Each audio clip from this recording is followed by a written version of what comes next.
Mr. Walton, did you make contact with aliens? Were you taken to another planet, to a mothership? How did they communicate with... Can you tell me what they look like? Can you tell me how many of them there were? Were you given food? But the teachers are alive. They're not books. They are the very living essences of nature itself.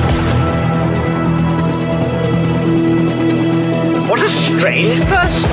Unbelievably powerful supercomputer that's running our reality, and we don't have a clue as to how to operate it.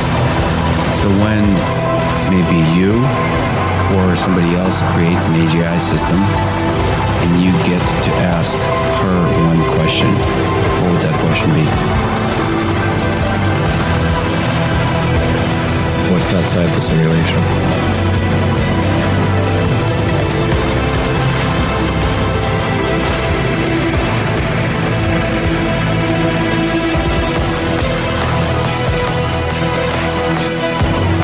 Say in your mind, say to yourself, I am more than my physical body, because I am more than physical matter. I can perceive that which is greater than the physical world.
Welcome to Lighting the Void. All broadcasting from New York, upstate near the Great Lakes, it's Lighting the Void, and I'm your host, Joe Roop, and we are live on Fringe.fm, KTLK digital broadcasting. That website is Fringe.fm. You can also download the Fringe FM app to listen to all our shows live here 5 nights a week. If it's your first time listening to Lighting the Void, welcome to the most eclectic show on the planet when it comes to talking about studies of consciousness and pretty much human potential in anything. Sometimes we talk about macaroni. I mean, who knows what we're going to talk about. But it's a great time here every night. If it's your first night listening to the show, if you want to join our chat where all the cool people are, you can join our Discord by going to the fringe.fm/chat room, or you can just go to fringe.fm and click on the Discord banner. The call-in number for tonight is 1-800-588-0335, and we got a really special guest with us here tonight. I know you guys have heard me talk about the event that we're going to be doing at Contact at the Cabin, and this gentleman's going to be here with us, Magic on the Mountain. It's going to be Owen Hunt, who's here with us tonight, Brandon Powell, and Joe Roop, me. That's yours truly. I'm sitting here reading my own name. That's pretty stupid, right? So, and I am stoked about this. So we're probably going to talk about that a little bit too. And I also want to thank Dick Kahn for coming on the show, and Carolyn Corey for coming on last night. And that, I mean, it's been a cool week. We've really kicked off this week. Really cool.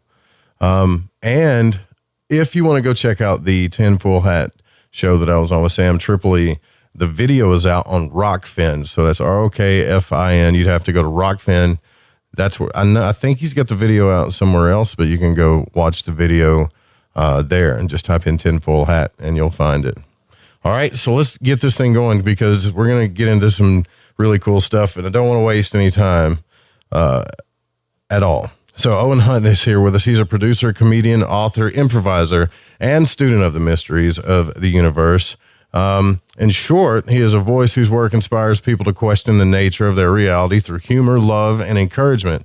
Now, Owen is the author of Beyond Reality, Discovering the Hidden World Around Us, and he is very active on YouTube, where he shares insights through sincere and informative videos and hilarious sketches. He also has his podcast, the Bootsy Greencast, which consistently charts on iTunes and spirituality, and is widely known for his calming and sincere delivery as an audiobook narrator.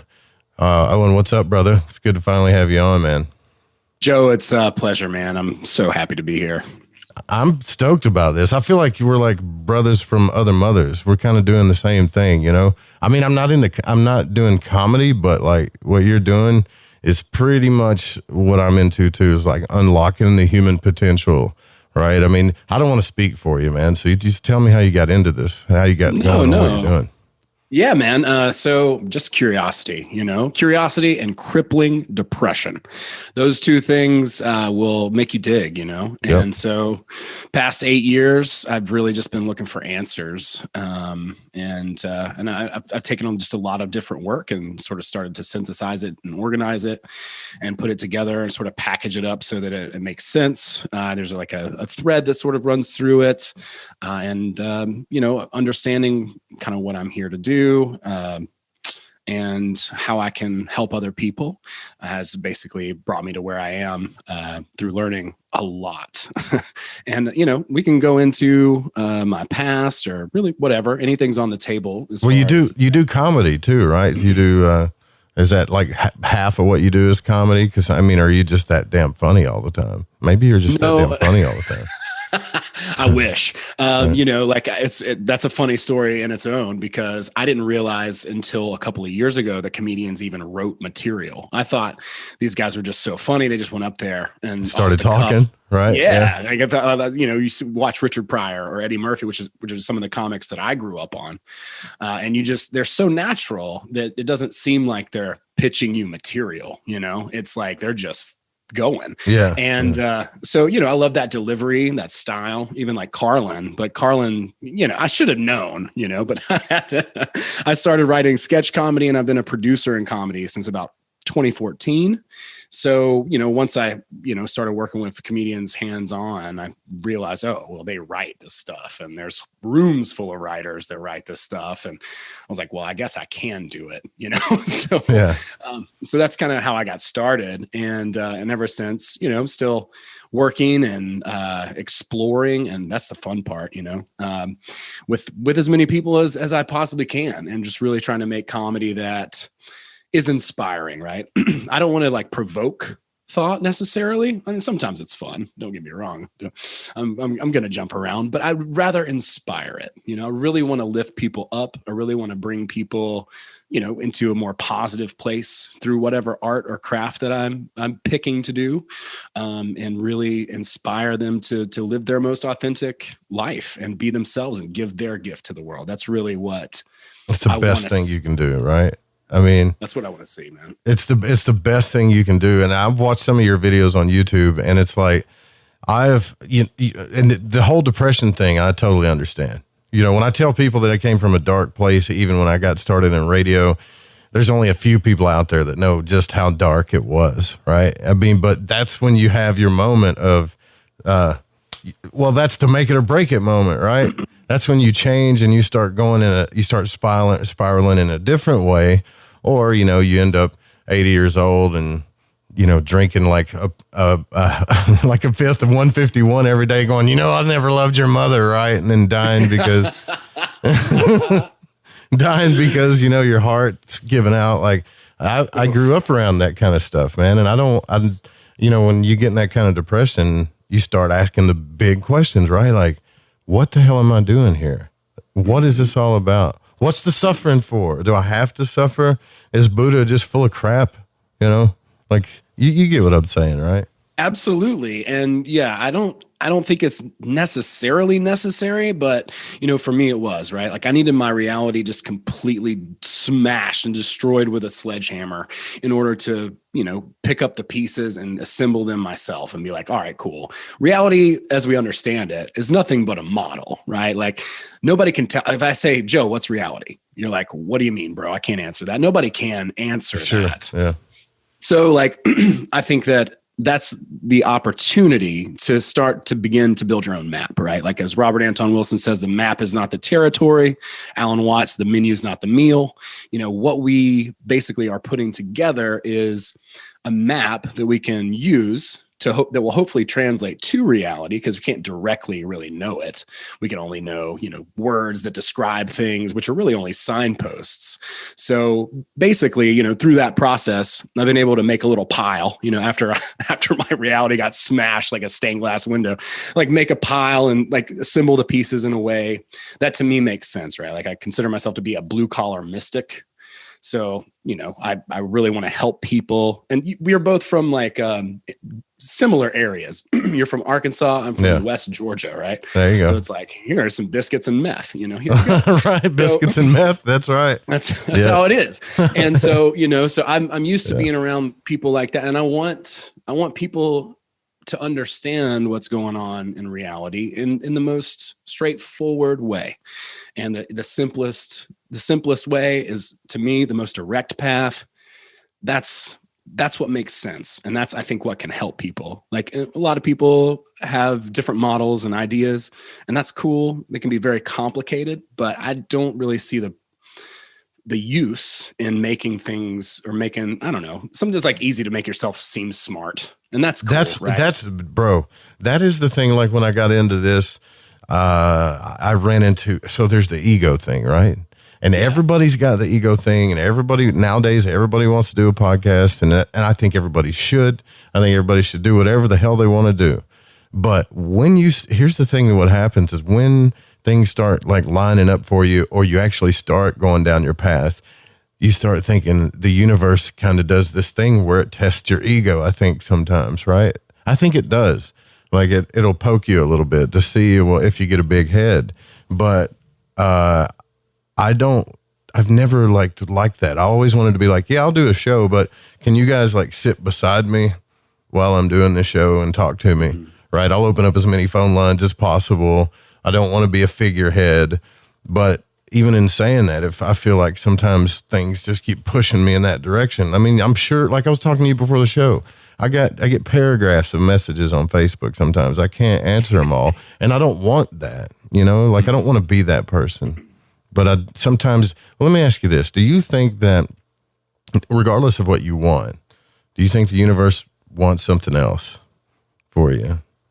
I think that there's a way to line those things up, right? The way I kind of see it is like big W will versus little W will, right? Like little W will is like your egoic will, like I want this thing and that thing and that. Yeah. But I think there's a way to click where, your heart and your mind are on the same page, and you're like just tracking with the universe with just a powerful intention, which doesn't really disturb the balance of the universe. And that is really where the sweet spot is. And like just kind of being in the pocket, that's what I aspire to and try to stay as far as like a trajectory. You hear about flow theory or like being in the zone. Yeah. I don't think that comes from studying scientifically what it means to be in the zone. Like you can study that all the live long day. You can read Csikszentmihalyi or any of these philosophers that talk about that kind of stuff, but doesn't make you go into flow theory. In fact, it actually probably makes it harder to click into that. Mm-hmm. But I do feel like there is a sweet spot, and that's why I focus on purpose, is because I really feel like that is the place where you're not going with that little W will desire.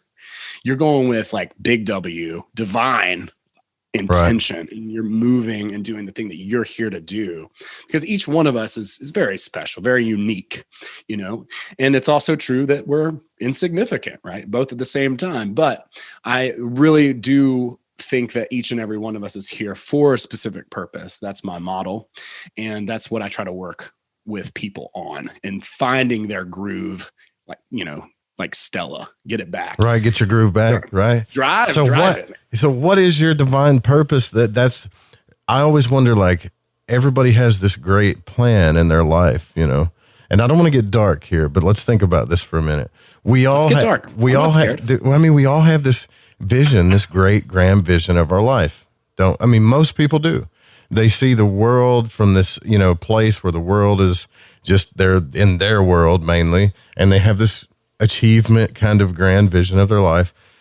And it's funny because you can have that achievement the next week. You could leave this earth, you could pass away, you could do all kinds of stuff. So I think what I'm starting to learn, and you can help me here with this, is I know what my purpose is, but to get fixated on the grand vision could be a problem, right? Because it kind of takes us out of the moment of living that purpose, because we're not at that grand vision yet, you see, and we're missing the moment to live in that purpose, I think, each time. So it's more about being present to me and doing what you're supposed to do. And even the little bitty desires that you think you really want, I can almost swear on this, man, because I'm into magic and stuff. If you start living your purpose, those little desires will come too.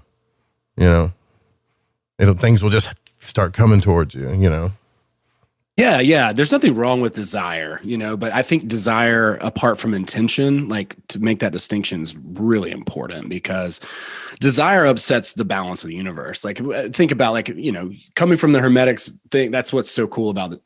I'm so excited about talking to you about this, is because to think about balance, and you have experience in Hermetics. And for me, Reality Transurfing was really the book that kind of blew the lid off. I was going to go into Hermetics. I was trying to, I didn't have the discipline to do the daily exercises. Stuff. And stuff like that. Yeah. But when I found transurfing, I started to see and understand, these sort of natural laws, right? So desire, for instance, as much desire as there is, that's exactly how much doubt there is. Right. Yeah. Those two things are balancing each other out. So if there's something that you really want, well, you're making this big deal about it. It's this grand vision. Mm-hmm. It's a big deal. And so think about it like an emotional weather system. Now you've got all this desire that's got to evaporate into the clouds and eventually rain doubt down. And to rain, yeah. Right. Yeah. And so here you are fighting against these balancing sort of forces. When if you click into your purpose, now you're going in intention. There's no disruption there. So at that point, you're just literally just taking steps to the mailbox. There's not this excited, emotional, frenetic energy that is the barrier to you accomplishing that next task. You're just like, look, dude, it's like if you've ever met somebody, and this might not be the best example, but if you've ever met somebody where you're like, it's on, and you just know it. And you both know it. Yeah. Right? Yeah. Like that's just, it's that easy. It's that straightforward and obvious. Or a better example, maybe, somebody's at a party and they've had too much to drink and they've got to go to the bathroom, right?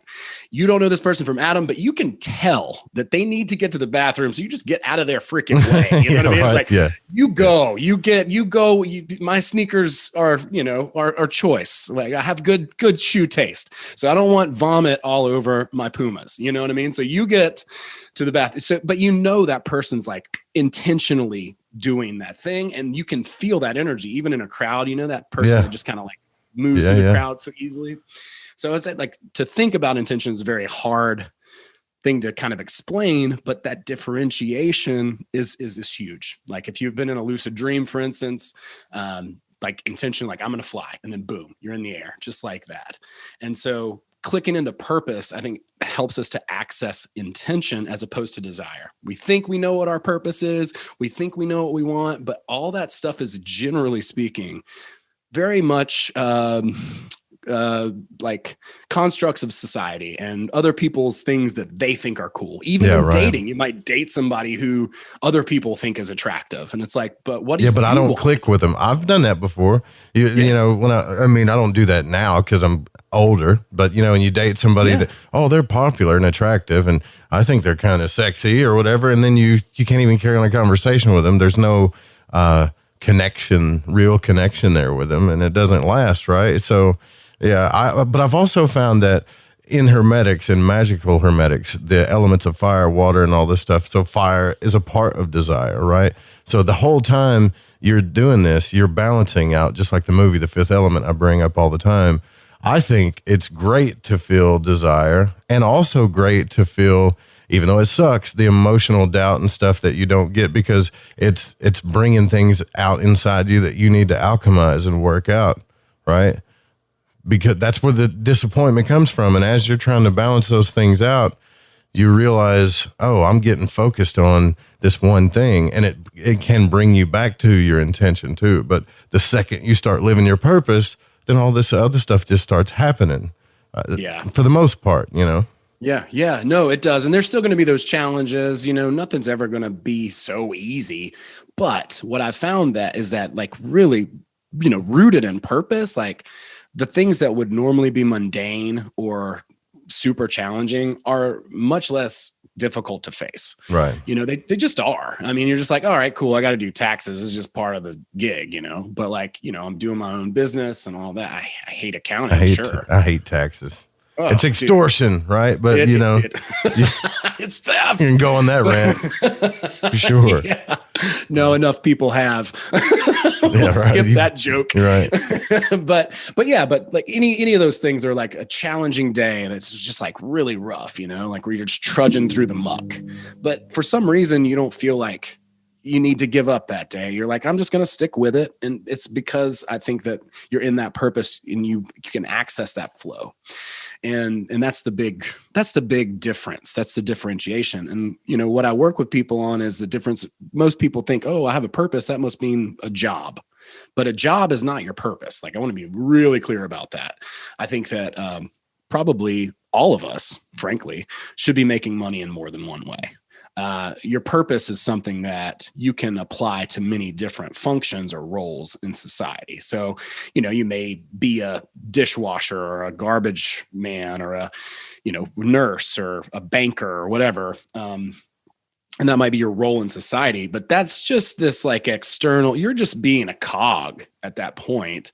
Yeah. And, you know, not to throw shade, you know, do what you got to do. I think you can fill your purpose in that role, even if you're aware.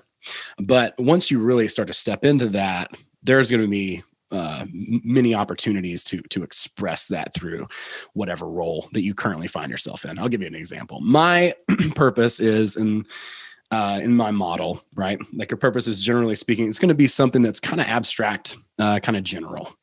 And it's something that you can really root yourself in and connect to, you know, the universe, spirit, whatever you want to call it. And it's kind of a tether. It's a grounding sort of idea of your identity, frankly. So for me, my purpose, and I found this out a few years ago, is to bring people joy. Like, that's the most fundamental thing. And the way that I learned that was I sat down and I just wrote what I thought it might be. I learned this from Steve Pavlina. It's one of the exercises that I teach.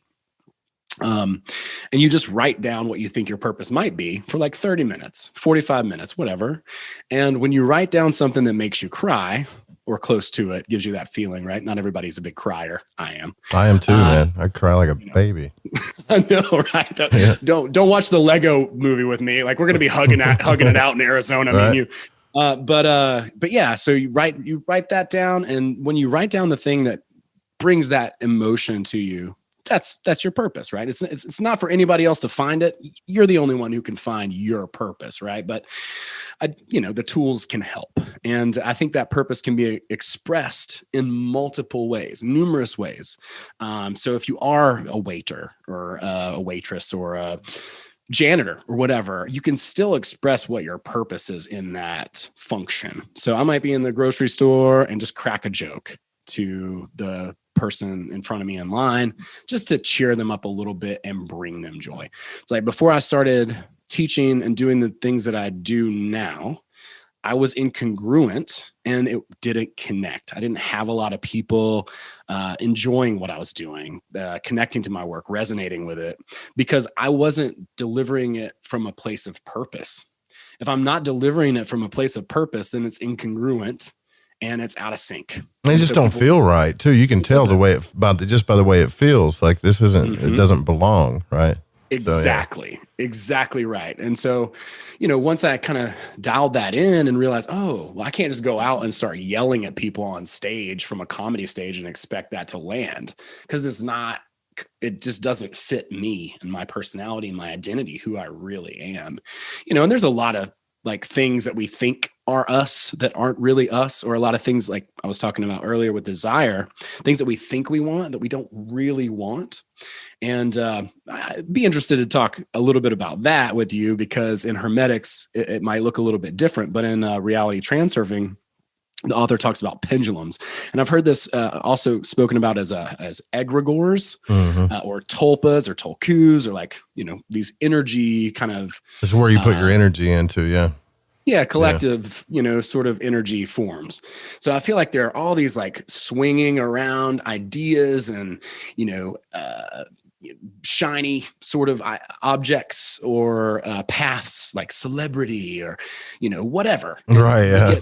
I get like everybody wants to be an astronaut. But do you really, though, want to spin around in that thing until you throw up all over yourself? Probably not. Yeah, right. I got you. Well, I want to get into this a little bit more. We got to take a break here, our first break. But, that's one of the biggest things I think we do when we are figuring ourselves out. When we go inside ourselves to figure out why we're here. And we're here with Owen Hunt. He's going to help us do that. We'll be right back. More Lighting the Void coming up.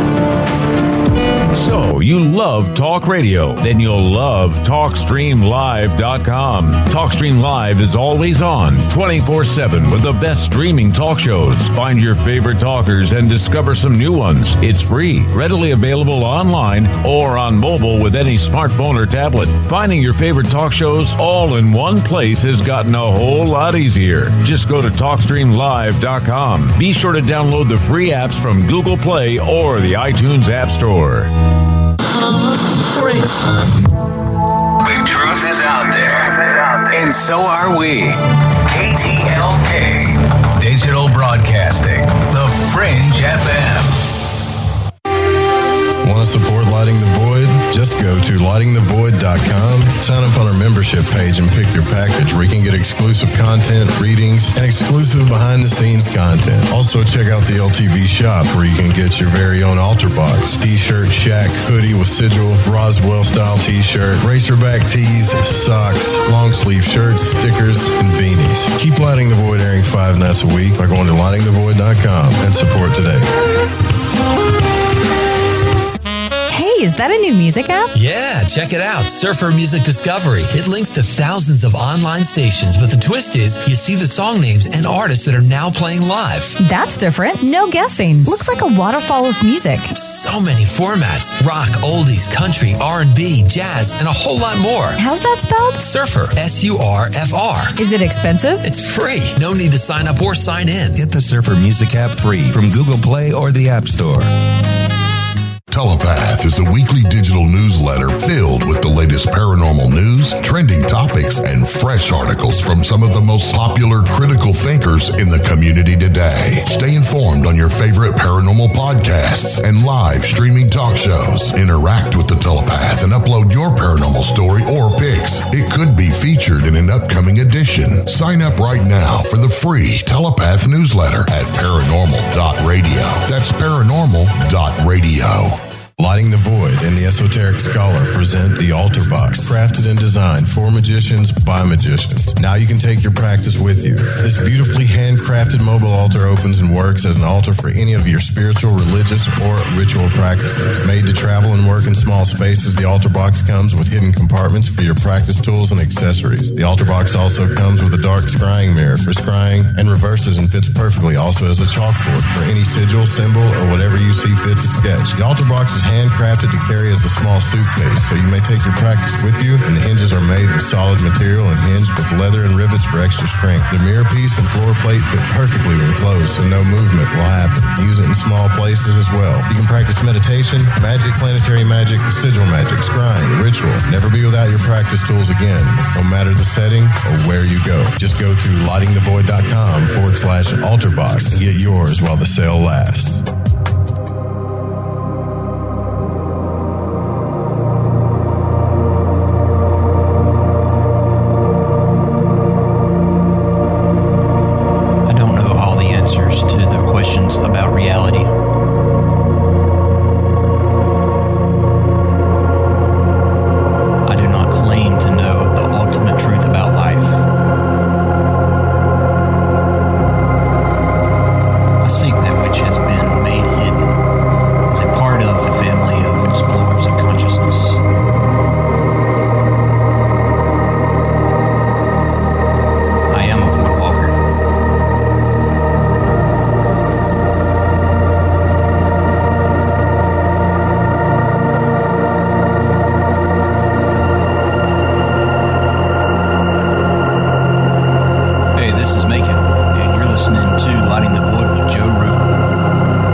guest tonight is Owen Hunt.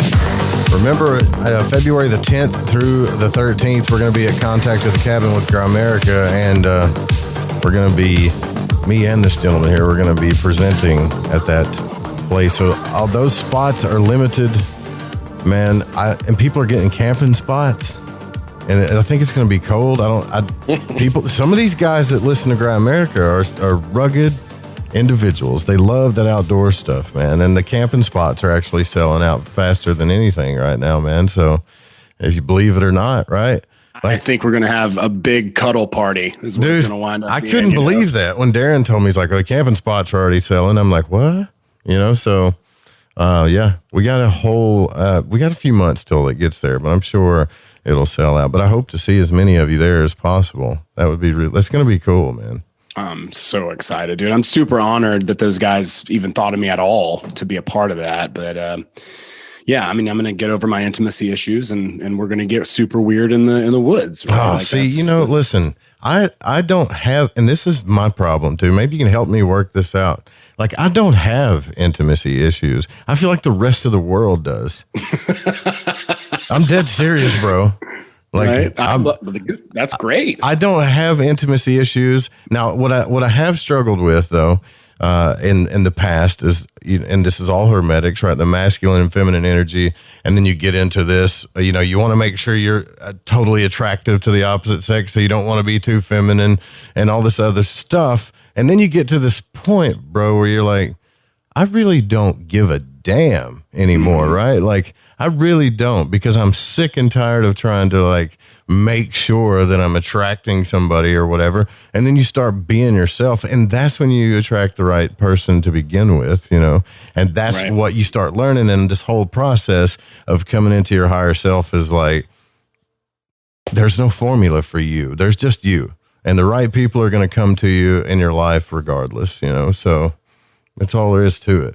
I love that. Yeah. There's no formula for anything. Each one of us, we're all having our own experience. We all have our own path, and I think that's the most exciting thing about it is like, I love working with people because I learn so much, like, because I get to experience something from another perspective and troubleshoot from that perspective. Before I got into comedy, like I said, I was producing comedy. So I was doing prank shows, and I was the producer. That sounds fun. Yeah. Yeah. Like I've had actually quite a few of those out. Like Bad Trip was #1 on Netflix, actually. I watched that. That was pretty funny, man. Yeah, it was grotesque. I was in charge of setting up the marks. So the people who were in the scenes who didn't know they were in the scenes, I was one of the people who got them there and catfished them to be in those scenes. And so each one of those scenes, this is Captain Catfish. Yeah. Each one of those scenes was like a different ruse, and I'm in the bus scene all wide-eyed. And I think I even say like, stop the bus, and then I'm like in the front of the bus. I was told I wouldn't be in the shot. And I'm just looking back, the whole time, like, is this going okay? Am I going to have to recast this? Just like wide-eyed and scared to death. But I'm like, I'm in the and I saw like people started hitting me up. They're like, dude, are you in this movie? I was like, yeah. They were like, is this why you called me 3 years ago to come to an art gallery? And I'm like, yeah. They're like, I should have come. But I didn't even know that one would come out. But that's what I used to do for a while. I have an awesome mentor, and he's taught me a ton, and worked with him a bunch on different prank shows. And so it's a great exercise in problem solving, very creatively, right? To get someone somewhere and they don't know why they're there, and it seems kind of dishonest, and frankly, obviously, so you're like you're doing what Ashton Kutcher used to do, where he punked people a little bit, kind of, right? Yeah. I'm just like, I'm the person in the you don't see, but I'm like, hey man, I would have like 2 or 3 phone numbers, and be 2 or 3 different characters, and just be like, hey, like I'd be a camera person or a photographer or something, and like holding a class or, hosting a gallery event, or, whatever the scene called for. Each one had sort of a different ruse that we would use. Like, hey, do you want to come out and be a brand ambassador for the sandwich company today? And then they come out and they brand ambassador of the sandwich company. I mean, each one is different. So, that's kind of what I mean is like the creative problem solving aspect. That's my favorite part, is like solving, not solving a puzzle like everyone else has, but like this own unique, specific, situation and figuring out like how can we tweak this, because there's no one size fits all solution. And I think that's really important, especially now in the time of marketing and programs and all this stuff. It's like everybody wants to feed you this homogenous marketing template, and you're supposed to just suck that down. Yeah, you get that. Well, that's the thing. Marketing and formulas go together. You gotta think about like outside the box on that. You can't get stuck on that stuff because there's a whole lot I mean, you can. There's stuff that works, but the way things are now, man, there's all kinds of ways you can do what you want to do. There's all kinds of guerrilla tactics you can do. You can do a ton of stuff. So I think, to get back to your, what was it? Reality transurfing? Is that what you call it? I'm interested in that, man, because, tell me a little bit more about it. So that was the book that kind of blew the doors off for me. That one and Outwitting the Devil by Napoleon Hill. Oh yeah, that's a good one. Yeah, God, I talked to the Grimerica guys about that. Y'all should go check that show. That's a really good book, man. It's a lot of fun. It's mind blowing. So, reality transurfing is on the same sort of wavelength as that. Like the law of hypnotic rhythm in Outwitting the Devil is very much a pendulum in reality transurfing. But reality transurfing is like this Leviathan, like the huge book that this guy in Russia wrote named Vadim Zeland. And he kind of like resolves these two worlds, the world of individuality and the world of spirituality, or, the idea of the group and all is one, and the fact that we're, one, right? Like saying that materialism and idealism are both half true. He gives you that in the first chapter, which, I mean, the Kabbalion says as much. Pretty much, he talks about waves in the Kabbalion too, but he just kind of writes in a seductive way, a really sexy. Well, the whole book of Outwitting the Devil is all about how you get entrapped by your own hypnotic rhythm, your own fear, everything, your own comfort, your comforts and your fears and your own hypnotic rhythm states, right? So it's like in that book, the devil kind of wants you to sit and dream all day long, but not do anything. That's what he wants. Exactly. Exactly. And so like how the Buddha talks about like detachment, Vadim's word is importance. And so like dreaming about the things that you want all day, just like I was talking about earlier, desire and doubt, like you drum up all this desire. Now you've got to overcome all this desire that you've created as a barrier. It's like if you just had to walk to the mailbox, you're basically digging a giant trench that now you have to figure out how you're going to cross just to go and check the mail, with all this desire and all this energy that's being drummed up through the fantasy of it, right? So through importance, right? And so he talks a lot about that particular idea. And so, the ideas in that book are super congruent with every other book. But, again, it's just like a different model, slightly different words, different ideas. A lot of Castaneda's ideas, a lot of Neville Goddard's ideas are found in that book. And they're just written about in sort of a unique way. And especially for somebody who's a Westerner who's read a bunch of this stuff and you hear the same sort of things. Yeah, it's the same repeating stuff over and over. Yeah. It's cool to hear like a refreshing take that's just, over here a little bit.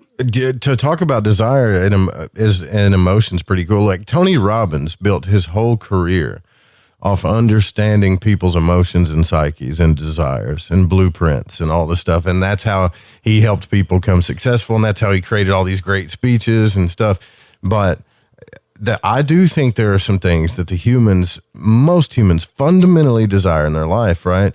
They desire love in their life. They desire, food, drink, survival, that kind of stuff. And everybody desires love. And here's the thing about that. We complicate the hell out of that. We complicate the hell out of the love thing, right? Because we get some kind of blueprint about it. I don't know. What are your thoughts on that? Yeah. So, self-worth, it's really about that. What it ultimately comes down to is everyone's wants to feel like they belong, like they have something to offer. And each and every person does, like we all do. And so that's what we want, is that acknowledgement that we matter, that we're here, and that's again, back to purpose, right? But like that idea of self-worth, I think is really the thing. Is you have like Maslow's hierarchy of needs and, desire, depending on, how we categorize that. When I'm talking about desires, I'm mostly talking about like lofty goals and things like that. There's, just a lot. Oh, you're talking about things like, I want a G5 airplane and a jet. Exactly. I want to be famous, super famous. Like, I get what you're saying. Yeah, that's kind of what I'm alluding to with that, but I really think ultimately, with Tony Robbins and a lot of these folks, they are creating a bunch of excess potential, like desire and, more things that they're going to have to overcome. Like a lot of people who are in the self-help movement, for instance, I feel like it's a lot of spinning wheels, it's a lot of mental masturbation because it's doing a bunch of the same things over and over and over and over and over again. And at what point, right? Like at what point are you just going to accept yourself? Mm-hmm. In the fight, dude. Stop fighting. Like at what point are you going to accept yourself and say, even the shadow side, everybody wants to improve and you should, but when you get all these pressures on, I get exactly what you're saying, because you're missing out on life trying to make sure you're the best at everything and your idea of happiness. But see, this is something that I don't know if you've listened to Teal Swan. She talked about this too. When we fulfill a desire, we have another desire. Like it's never going to go away. It's a perpetuating thing that never goes away. And it's not supposed to go away because it keeps you alive, So and again, why I focus on purpose. You're going to accomplish many, many, many, many goals, lots and lots of goals. That's the thing about it. And that's what Transurfing is talking about. He's talking about how to get to your goal, right? And he uses the word goals and doors. And so he's saying there's a door that opens up to your goal. And when you are on the path to your goal, then your life is a celebration while you're on the path to it. It's like, it's not the destination, the journey. I think really what he's trying to get at is the idea of purpose, because a goal in itself, you attain the goal, you get to it, whatever. So what? Like, just like you just said, you get the goal and now you're unsatisfied again because you got to strive for something. I think like, no, I don't think it was Solzhenitsyn, but maybe it was like Tolstoy or Dostoevsky. I'm not sure who said it, but they talk about how like if we had everything that we wanted, we would just smash it all, just to have a challenge. Well, I mean, I'm that way when it comes to goals. I would say when it comes to love, not so much, right? But goals and achievements and experience in life, yeah. Like once I do a skydiving. Yeah, I'll probably do it a couple more times and then be like, well, let's try the bungee jumping thing. Or, like we got one radio station, let's get 3, that kind of stuff. Right. But that's the whole thing with achievement. What I really feel like, man, is everybody has like this map and model of the world of what the way they think their world is supposed to be, how things are supposed to be. And when it doesn't line up or things happen against them in that way, it causes pain, right? And I think this is where depression comes from too sometimes, because we get these big ideas of how our life is supposed to be, what things are supposed to look like. And it's like, it's not happening. Why me, universe, right? And it's like, well, maybe you could just go with it, the flow a little bit, just a little. And why is life suffering? I don't know. Maybe because of the distortion between our expectations and the reality that the world is. Right. So like that differential, that gap between like this crazy idea that we think we are right about how the world should look, and then the way the world actually is, like those two things can't simultaneously exist, and I can tell you who's going to win in that fight. But we can focus on achievement, and I think we're empty at the end of the day, or we could focus on fulfillment, which is really embodying like that essence of who we are and applying that to whatever it is that we're doing. And I think that's a healthier approach, right? Like the pursuit of happiness is what we're, allowed promised to go and get, right? Oh yeah. We're not promised happiness. We're promised the pursuit. But I had this theory, man, a long time ago. I thought, what if everybody's like, man, I can't wait to die. The old religion. I can't wait to die and go to a better place. I can't wait to ascend and go somewhere else. I can't wait to get off this planet. I can't wait to go to 5D. And I'm like, to me, when you know, say like, I'm like, to me, I'm like, all right. So to me, I'm looking at the universe and it looks like it's conspiring for life. All right. So we're living. It might not get much better than this. You don't know that. Like, you might pass out or die and then wake back up and you're going through birth again, right? Because the universe is perpetuating a living consciousness. So why don't, instead of thinking about getting off the planet, why don't you go outside and like enjoy the sunset, or, you know, walk your dog, or kiss your partner, or eat a biscuit. Hell, do some meth. Experience that every now and then, right? Like, live your life. And then, you know, have another life, because it seems to me like life and life is what it's all about, you know? Dude, I couldn't agree more. Yeah, the escapist mentality. Like, I grew up in the church. And so me too. A lot of the stuff that I learned in the church, and Pentecostal too, right? Like, oh, yeah. Hands up, man. Right. I got you. Yeah, that's right. That's right. Spirit filled. Uh-huh. And, you know, so like I saw a bunch of crazy stuff in the church, and a lot of it I couldn't ever really explain. And there was a lot of cognitive dissonance for me, you know, when I got into sort of just trying to be an intellectual and be smart, you know, and objective and all that kind of stuff. And it just couldn't resolve that way. But through going through all this stuff and learning more and more about it, like I've began to like sort of resolve the two worlds, this metaphysical world and the physical world. Mm-hmm. And I see a lot of escapism, right? I see it in the New Age movement as Big well. time. Like, oh, 5D. When we get to 5D, guys, everything. What are we just going to be like these like amalgamous goopy balls that just lay on each other? Yeah, I mean, some people talk about it in a consciousness awareness, which I think is great. And then other people, you can tell they're talking about like leaving. Right? Mm-hmm. We're going to go somewhere. This is terrible. It's like, dude, this is crazy. Look at without duality, without the friction of the physical and the metaphysical world coming together, and like Buddha says suffering. I like conflict better, like as a writer, right? Like I write. And so like in writing any story, you've got to have conflict. So the idea of duality is you've got two opposing forces, right, creating friction. And that's why we have this physical inert world. Otherwise we couldn't have it. So I think it's important and awesome to, you know, enjoy this physical world and these experiences that we have. Even the depression and the sadness and the longing and those types of things are pretty interesting and cool and special if you can take a second to step back and appreciate the experience that you can have. Like, you go to this amalgamous, like boring world where everything's perfect and it's just pie in the sky. Like, it's like the Talking Heads song, you know, right? It's a place where nothing happens, you know, it's like, who wants that? Well, we all have different personalities too. And this is a part of the conflict, right? Like, you might be a guy like me that enjoys, and I think you are, you embrace the journey, right?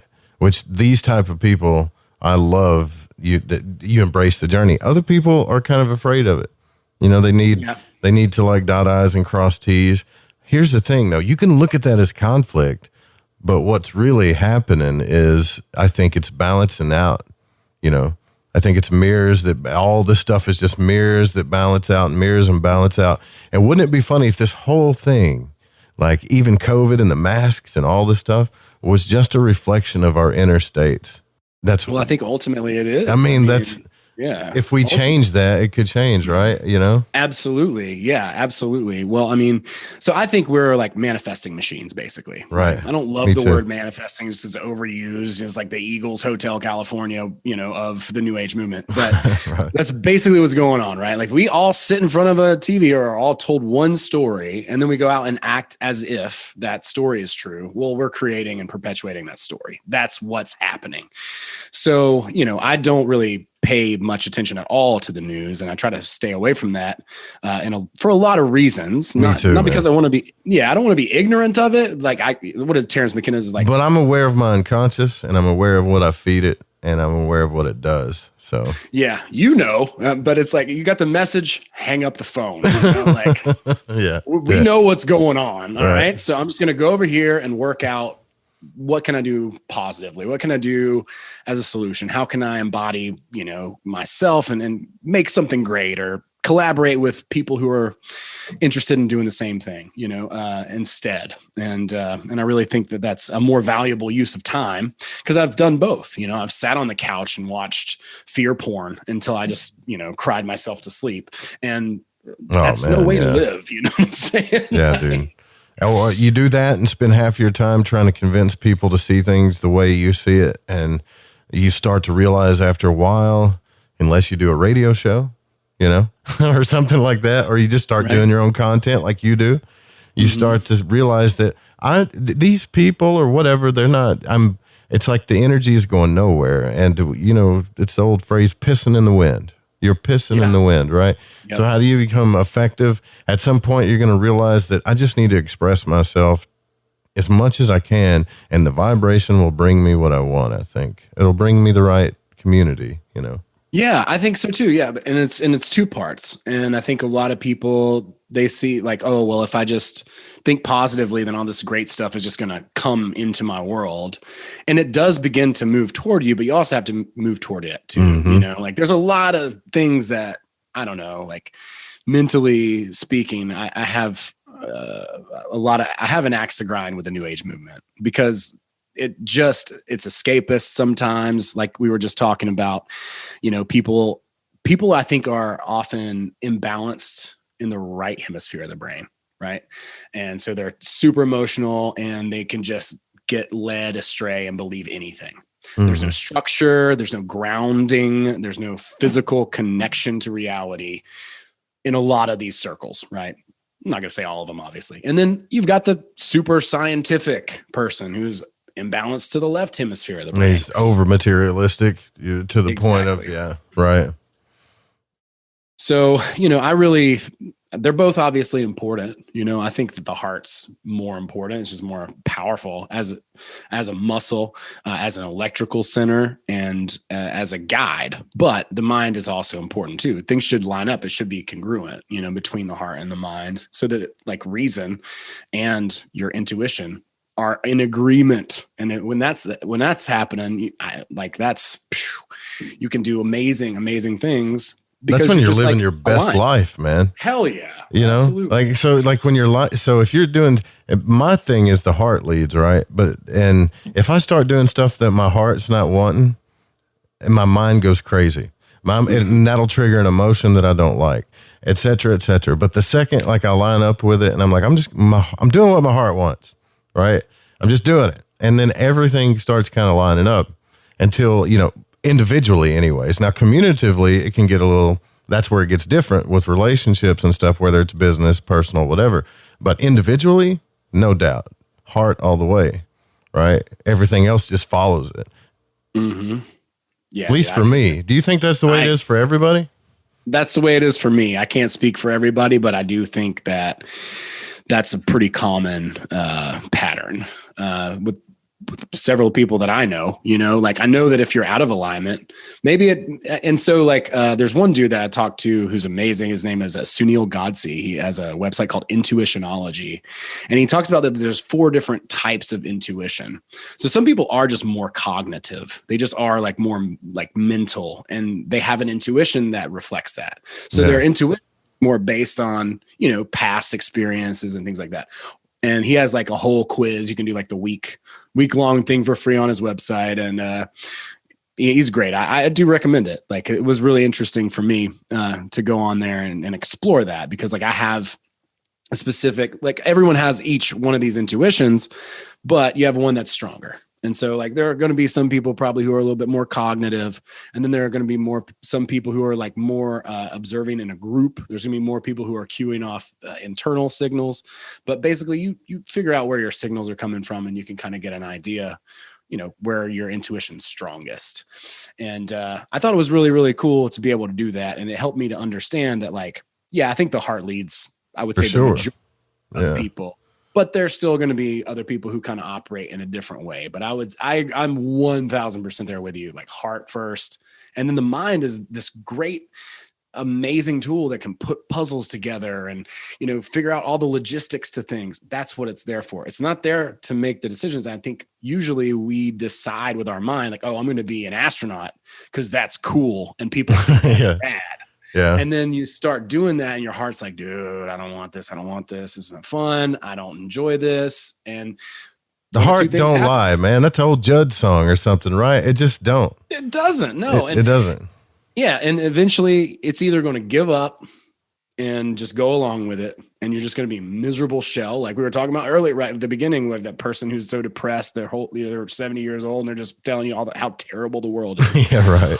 Or you finally are like, all right, cool, I can't take this pain anymore. You know, I'm going to figure out what I actually do need to do and do that. Mm-hmm. And then it's the complete opposite. So, yeah, absolutely. We're at the top of the hour too here, guys. We'll open the phone lines up probably the last segment. But we're going to get into some more of this. What I'm going to do is go over some scenarios, because this guy is a game changer, man. He's going to help all of you, especially all of you that are trying to find your purpose, all of you that want to know why you're here. Like, what am I here for? I know you guys tell me this stuff all the time. I know I'm here to do something. I just don't know what it is. There's so many different things. What do I do? Owen Hunt, man, he's going to help you out. We'll be right back. Stay with us.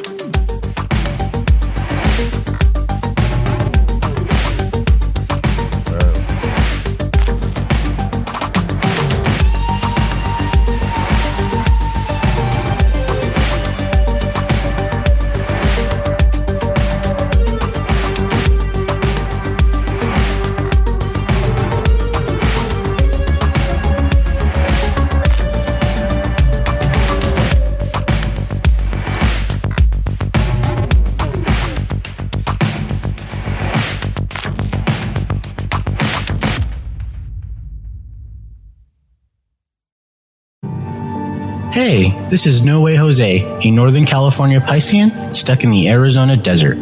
I'm a void walker, and I got the shoes to prove it.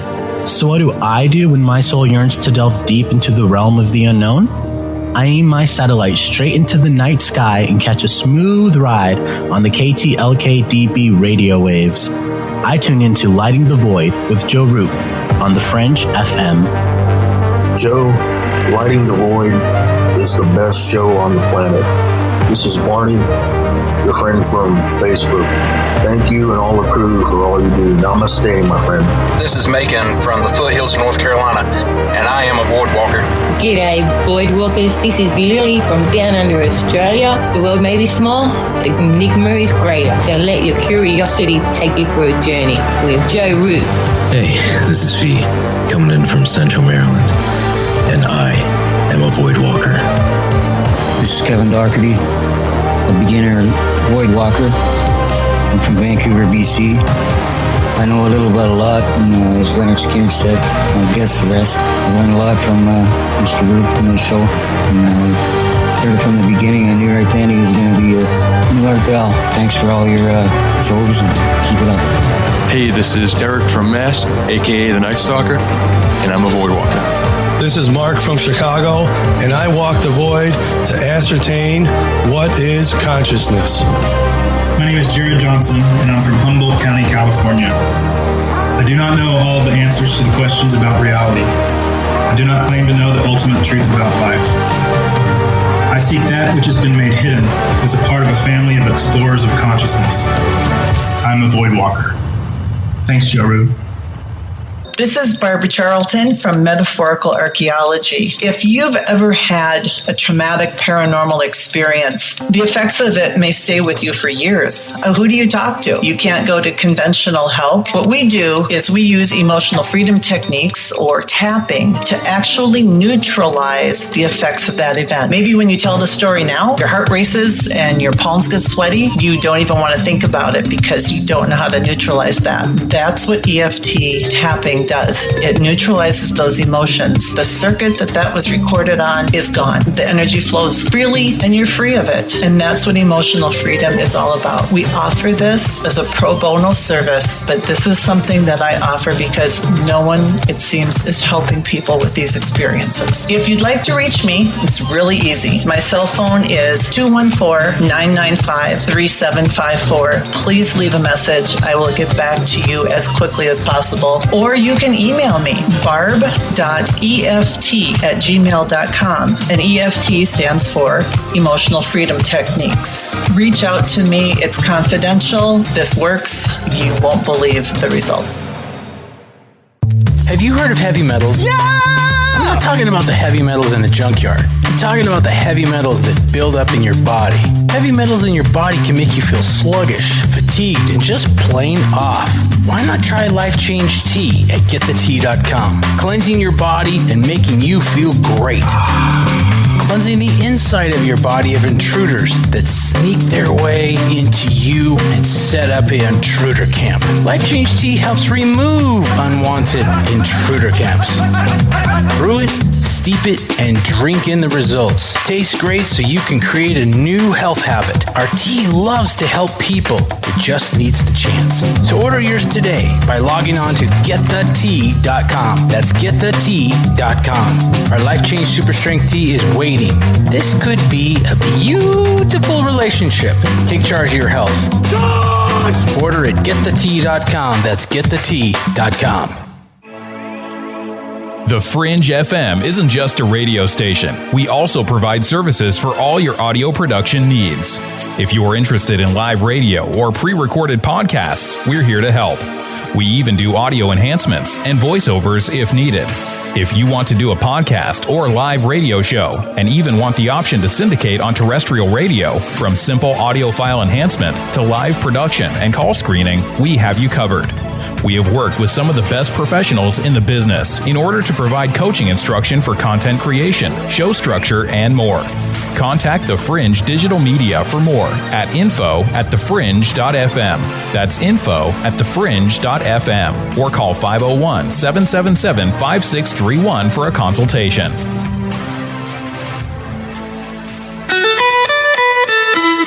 the Kingdom of Arkansas, you are listening to Joe Root and Lighting the Void here on the Fringe FM.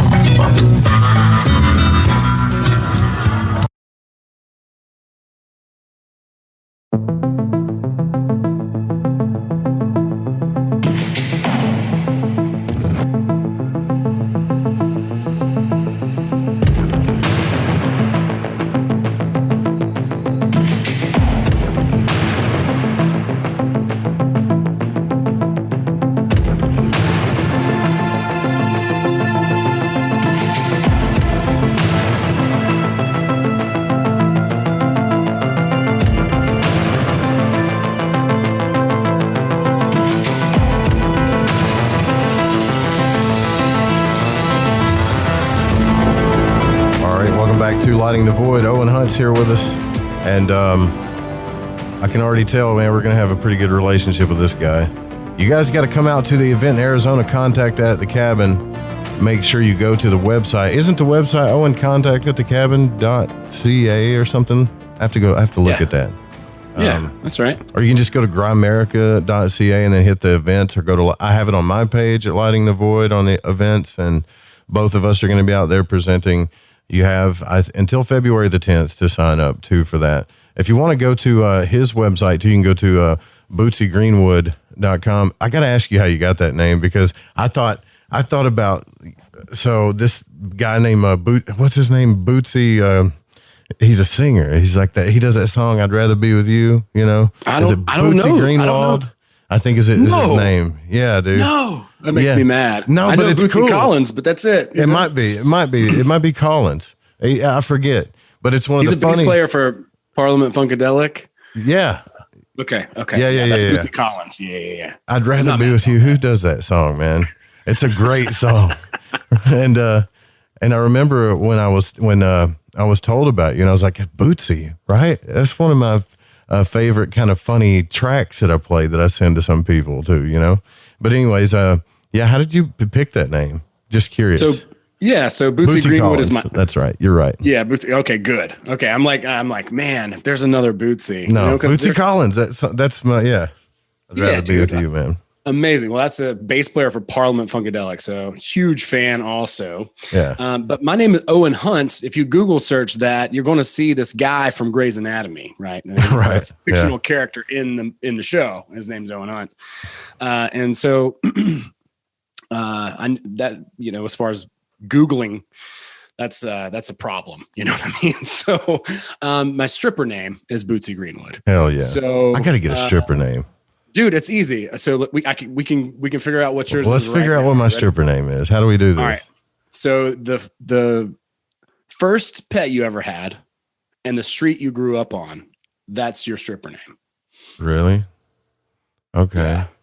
All it right. works pretty often, actually. It's kind of surprising how well it works. Then my name would be Sammy Grant. Sammy Grant's pretty good. Yeah, that's good, right? When people call in, can they be their stripper name when they call in? I would love that. Yeah. That's so fun. If you call into the show, you got to give your first pet's name and your street name. That's your stripper name tonight. Hell yeah, that's a good idea. For sure. We're getting wild. We're lighting this void up. Yeah. So let me ask you a question, man. So I've come into this place in my life a couple of times, and it's very tough. But I think it happens for a reason. What happens and if you're trying to, you're living your purpose or whatever, and you find that your heart starts getting pulled in two different directions. They call that the crossroads. Yeah. I'm sure you're familiar with that. I'm at a crossroads, not in my mind, but in my heart. I naturally, when I get to that point, I falter towards my purpose because I feel like if I falter towards something else, then, for instance, let's say I have one part of my heart wants family. The other part of my heart wants purpose. Family's this way, purpose is that way. You see? Yeah. What do you do? Well, it's a good question. And the true answer to that is whatever you want, because you do have free will. So, a lot of people are like, I've heard people say, well, my heart's been wrong. But if you read a book like The Alchemist, and spoiler alert, if you've never read The Alchemist, that's a great book. Everybody should read that. Yeah. But at the end of it, he gets to this place and he finds out where his treasure is. Right. And so then he's like to the universe, like, why didn't you tell me where the treasure was to begin with? It was where I was the whole time before all this crazy adventure. And the universe is like, yeah, but if I would have told you then, you wouldn't have seen the pyramids. You wouldn't have met this amazing woman, right? Right. So it's not that the heart's wrong, right? It's that you've got to take the next step and see that next sign. And you have the ability to choose. And this is going to sound a little bit contradictory, but even if you choose wrong, it's still right. Because you will eventually get to the point where you have that next option and then you choose that next option. Exactly. See, I'm glad you got to that because Robert Monroe talked about that in his books like chapter 7 or 8 when he did all these consciousness studies with people. And he said that toxicity, negativity, depression, and all the bad things about life happen when we all bump up to this place in our life where we're supposed to either change or stay. But a decision has to be made, right? That period of time when we don't make that decision while we're faltering on the decision, no matter how long that time is, massive amounts of toxicity come in, right? Huh. So even when we do, let's say, for example, political voting, there's always going to be, and this is what he talked about, people that want things to stay the same and other people that are desperate for change. And while we're waiting on that decision to happen, massive toxicity happens in our life. Or when you bump up on as a point in your life where something's got to change, whether it's your career or whatever, while you're not making that decision, while you're hesitating and thinking, and that happens regardless. But the longer you draw it out, the more like this negative kind of chaos kind of stuff happens. And then he says, but if you, like you just said, he said, if you make the decision, regardless of what it is, there's only a 1 in 4 chance it's going to be as devastating as you're worried about. Because 1, you can always go back to where you were before. 2, you can adjust. 3, you'll get exactly what you wanted, right? And the fourth one is you just pivot and go to another decision, right? And it's like, so we're all afraid to make these decisions with only a 25% chance of catastrophe. Right. Wow. That's so good. I love that, man. I love that. It's awesome. Yeah. And a couple of tricks too, that I can think of just, off the top of my head. One is, flip a coin, and whatever it lands on, if you're like, then you didn't want that thing. And then you can change your mind and choose the other thing. Right. I have a pendulum as well, like a pendulum, like one of these little like jewelry things.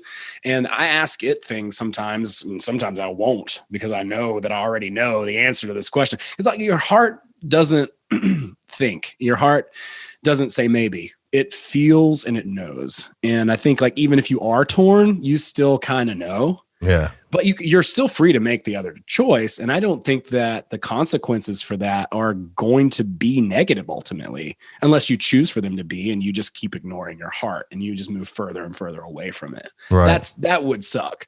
But even if you make that first wrong choice, there's still going to be options for you to get back on and to express your purpose in a different way, because the universe, like, think of all these variables. We can't even conceptualize how many variables that the universe is responsible for. And this is what happens in like the sort of manifesting thing. Is like, you have this idea, you're going to manifest a parking spot or whatever. And it's like, so you're going to drive up and manifest this parking spot. It's not there.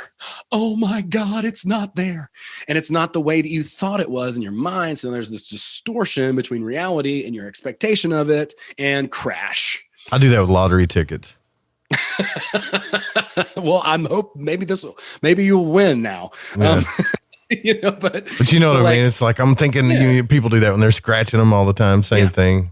Yeah. Yeah. They like see the thing, but I think the big sway there, the thing to tweak is that we are expecting how. We're trying to guess how the universe is going to flow with this thing to us in our lives. And that's not up to us, because again, how many variables?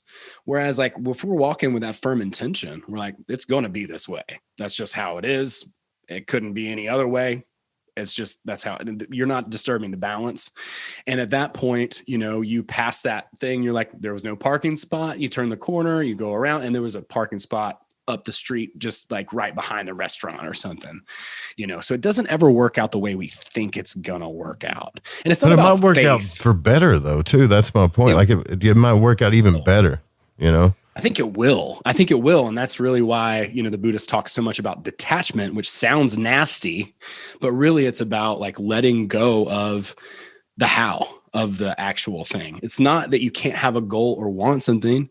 That's not bad. It sounds that way kind of when you hear some of those philosophies, but that's not, I don't think, what it means. I think it's just translated poorly. And what it really means is that it's not about like the series of events that we often get hung up on, this linear, this is going to happen. And Jan's going to call Tommy and he's going to vouch for me and I'm going to get this job. And it's like, no, dude, if you get that job, I promise you it won't happen the way you think it will ever. Has there ever been anything that you've done that happened the way you thought it, exactly like you thought? Like, no.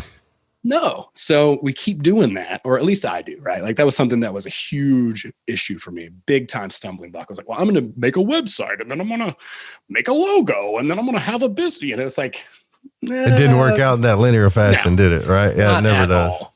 No, not until I really let go. And I mean, of course, I put you got to put things in place and take action and create an infrastructure. But it was nothing. What's come about is 10 times better than what I could have planned. If I sat down and planned something exactly and was like, this is exactly what I want, then I would have limited myself so much. It's like you just said a minute ago, it could be something better. My experience, it is. Like, I only was doing comedy for a couple of years, and then I got the opportunity to go and do it on a cruise ship, as an MC with a friend of mine. Wound up working on the Impractical Jokers cruise. Like, I had no idea that was even possible. I'm telling jokes with people on Netflix specials. I didn't even know that was a thing. Right. I could have been like doing open mics, which nothing wrong with that. I'm still doing those, and all this other stuff had I been limited and said, I have to do this and I have to do that. That's a big problem too. I feel like though I've been the kind of guy that's always just kind of followed my heart and done what I wanted. And, it does inspire people, but and this is what I'm trying to tell people with this message now. I want everybody to follow their heart, but if you do it the way I did, it might cause some like instability in your life. I'm just saying, like, and then you get to that point where you're like, okay, stability is not necessarily a bad thing.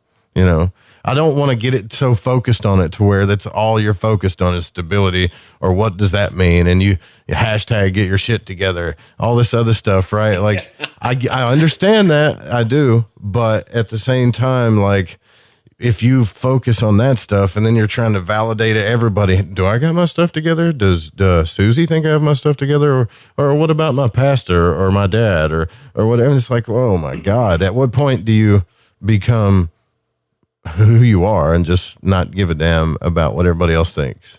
At what point, you know? Yeah, exactly. Well, I love it. I love your boldness. I'm similar, right? I could be slightly reckless. Right. Yes, exactly.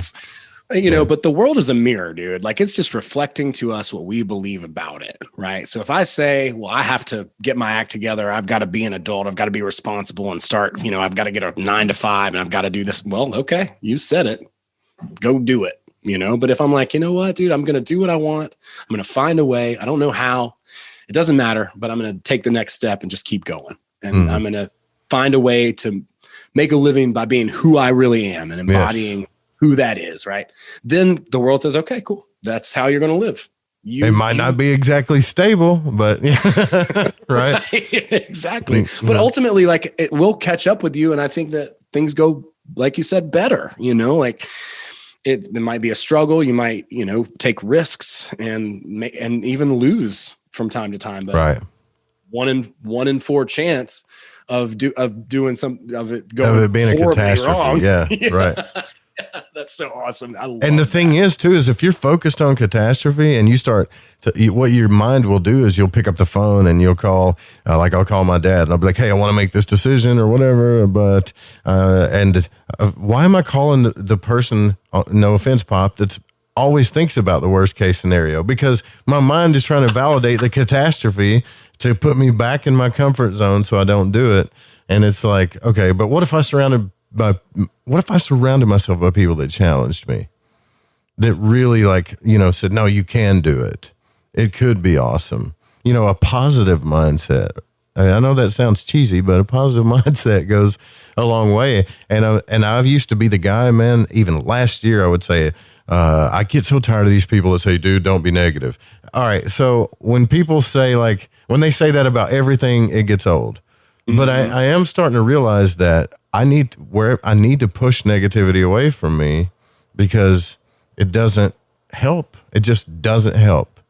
Yeah. Period. Well, those variables when we're expecting it, you know, and so there's another book by that same author, and it's supposedly a channeled book by this like deity goddess or whatever, but she's talking about like advantage. It's like, you can't see it. And she's like this, like, I would say like, BDSM, you know, type of goddess who just, oh God, dude, I could tell you some stuff about that. Anyways, that's another show. But yeah, that's contacted the cabin, guys. It's gonna go wild. But yeah, like story. Basically, she's saying you can't see that the universe is actually working for your best interest because you think this terrible thing happened and that's the end of the, you know, circumstance. But it's not. That's just one thing that leads to another thing that leads to another. Dude, I got to say it on this show. I had and I'm not going to go into detail, but I talked about this on Love, Sex, and the Hidden Agenda. I had a traumatizing experience with that stuff. And I had the same question after that. I was like, how could the universe want this to happen? Like, really?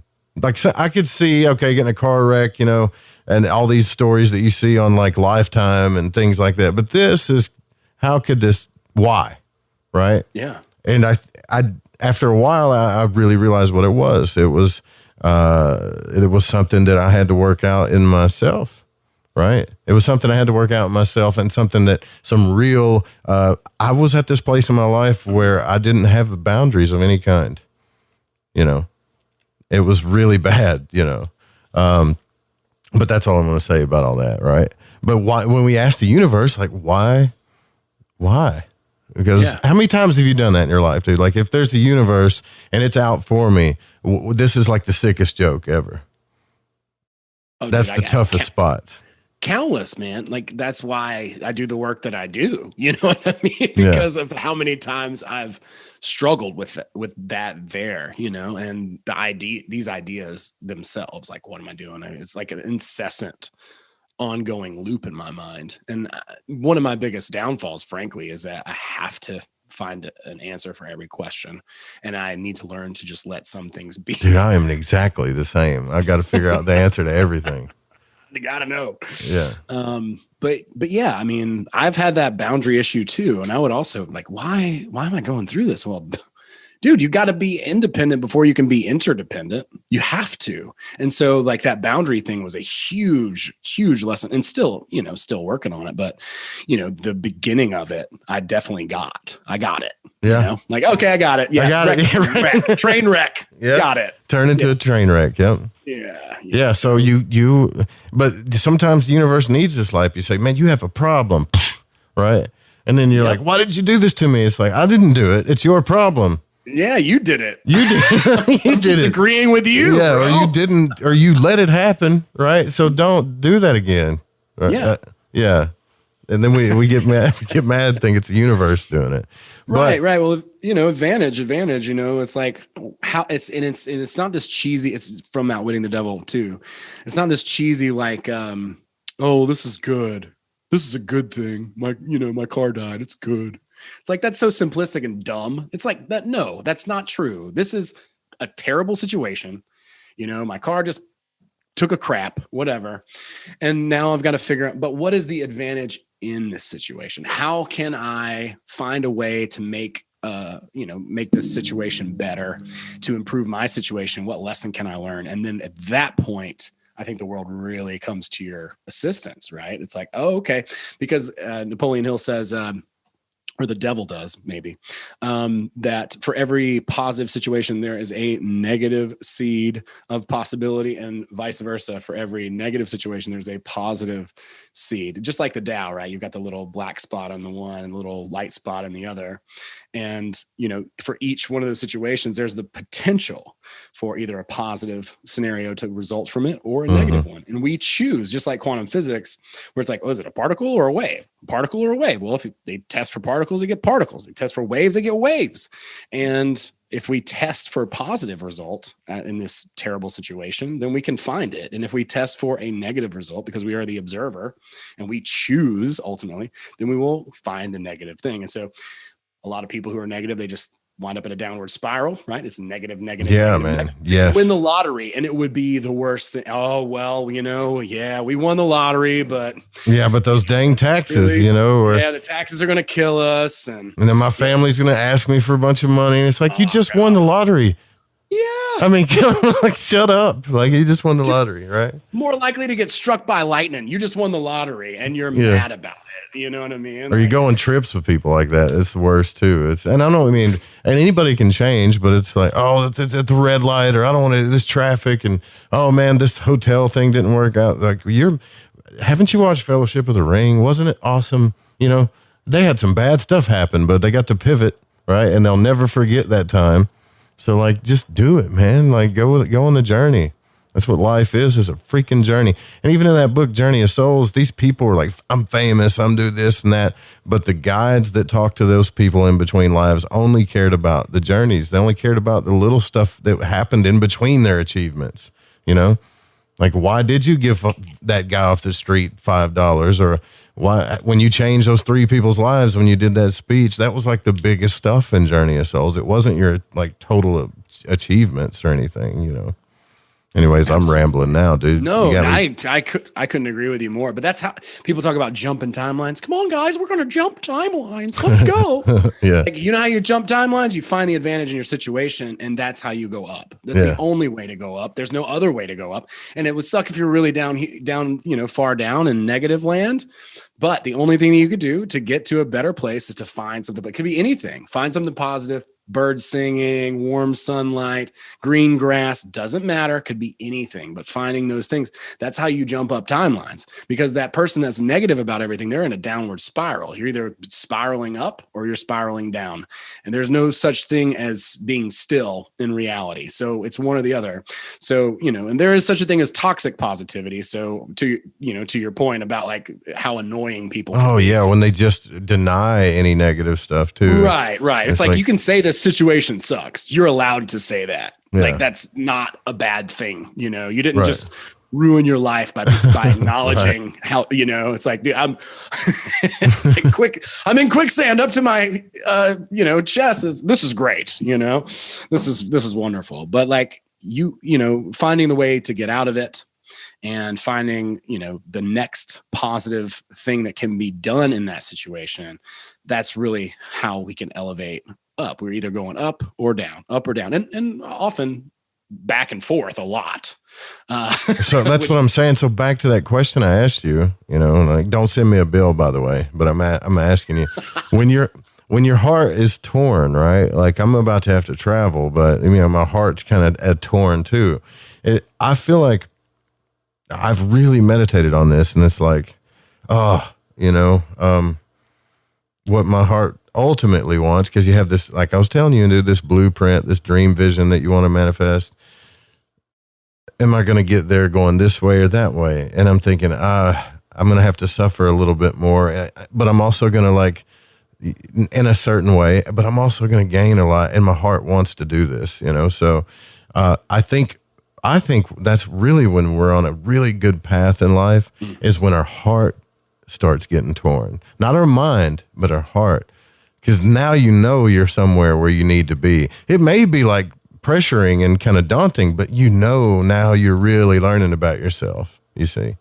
Yeah, that's a high achiever problem, right? Like that's a good problem to have. It's like one time a thing happened to me and I got kicked out of a thing, and I was talking to a buddy of mine and he was like, "Oh, you just got threatened with court?" He was like, "You're a CEO now." You know what I mean? Like, it's a good problem to have, and I'm like, good point. And also you have a really good lawyer, so I think we'll be all right.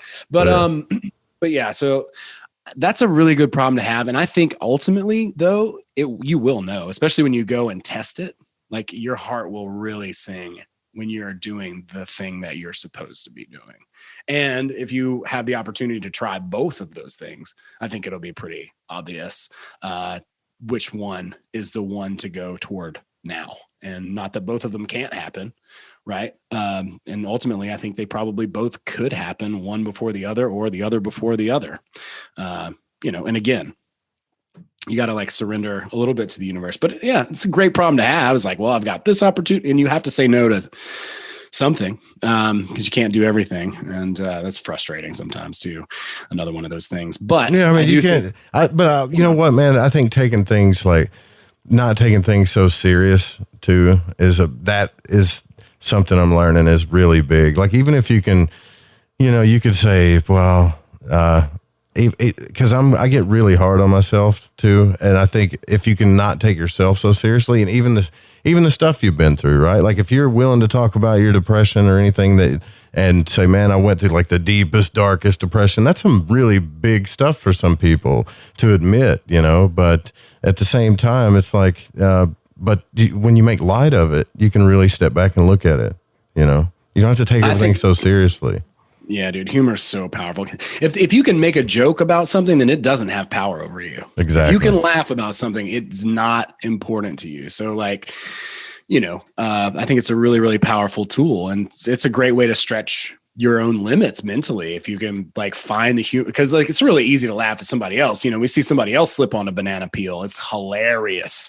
But when it's us slipping on a banana peel, it ain't so funny anymore. You know what I mean? I got a sore back, everybody's laughing at me, but, Joe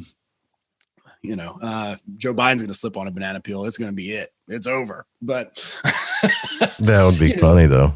That would be awesome.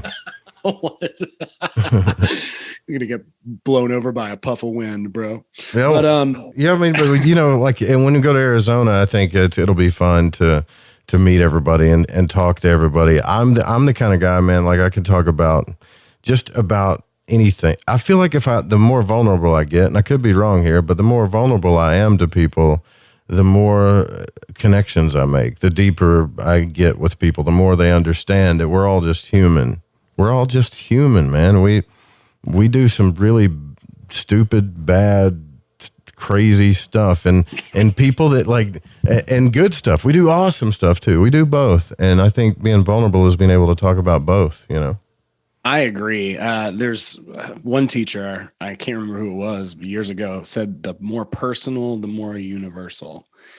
And I found that to be like super true. Like if you can really get to the specific experience that you're having and share that with somebody else, then they're going to usually, I think, light up and relate in a really powerful way, because it's so specific. And, you know, with humor too, like the more specific you can be, if I'm like, you know, if I'm talking about a certain thing and I'm like, yeah, and it was a car. If I'm like, well, it was a 1972 Buick station wagon, you know, all of a sudden, because it's so much more specific, it has more weight. It's somehow more valid and descriptive. And so that image in the head, it can really form, as opposed to just being, you know, just talking about like generalities.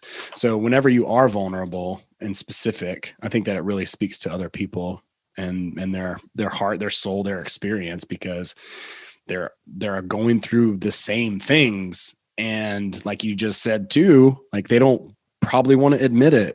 But when you're like, dude, I was like crippling depression in my dad's basement, they're like, oh my God, thank you for saying that. Now I can be honest, you know?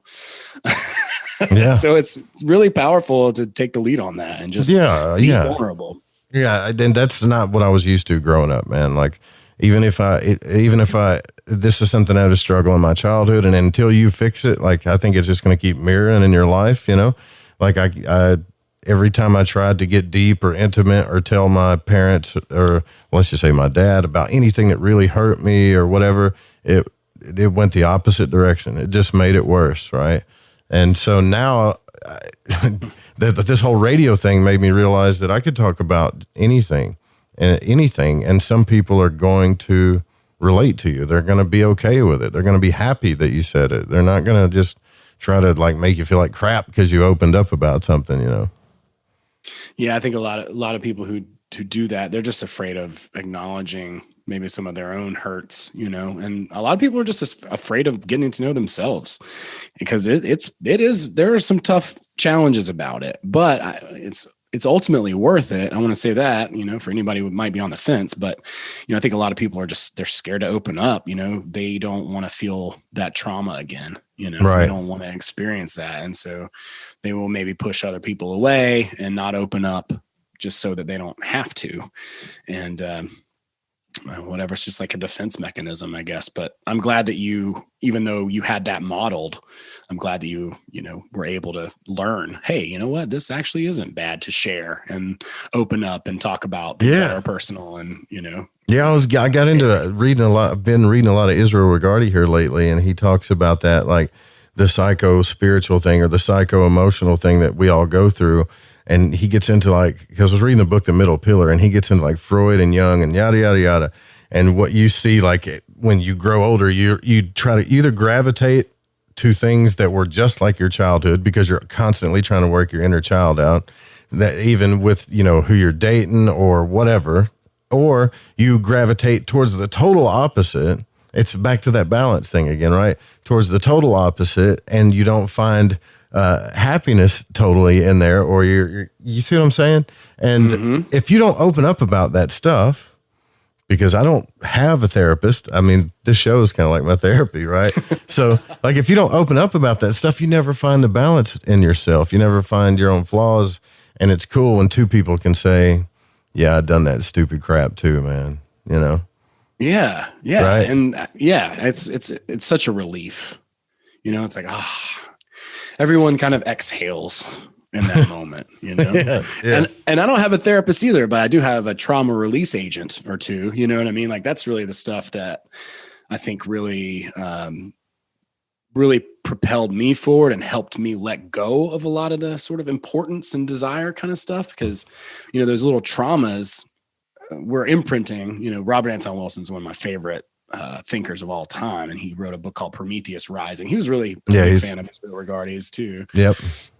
But he talks a lot about imprinting, and I have learned a lot, and I'm still learning a lot about that and the trauma that goes along with those imprints, and how to let go of those. Because like if you can let go of those, just open up. It's, you know, it is again like an exhale, and then I think that your neutral starts to lift sort of on its own, right? Like you're like, oh, I'm not held back by this limiting belief, this trauma, this thing that happened to me that made me feel like subconsciously that I wasn't worth whatever the thing is, right? The next thing that you need to get to. When you can let go of that and you drop it, then it happens on its own. You don't even have to make effort. And so I work with people who do trauma release stuff. I have a couple of friends who do it, and just working one-on-one. It's something you can do yourself too. There's a lot of different methods out there, like EFT tapping. Jim Shane's work, the core method, is fantastic for doing this kind of stuff on your own.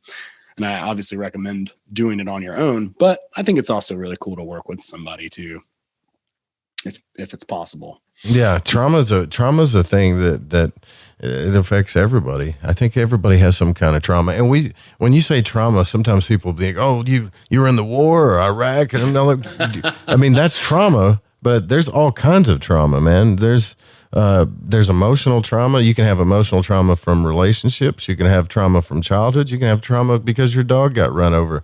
You can have trauma because you wrecked your bike or you hurt yourself. Like, there's all kinds of trauma that kind of sticks with you that causes us to do things. It's crazy.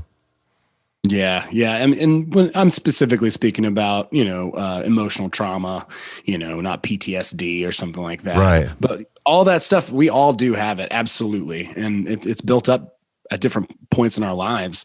And I think we constantly continue to imprint. We're always like absorbing and paying attention and keying off the world. And so our subconscious mind is like tuned in, so a lot of those things, I think just kind of, we just take for granted. We don't even realize how we got to this conclusion and this belief about ourselves. We just know that's where we're at. So, once you can kind of dig down and let go of some of that stuff, I think it makes a huge, huge difference. So when somebody asks you and they say, well, I want to live my purpose, but I really, because I get this a lot, and I'm just going to start sending them your way.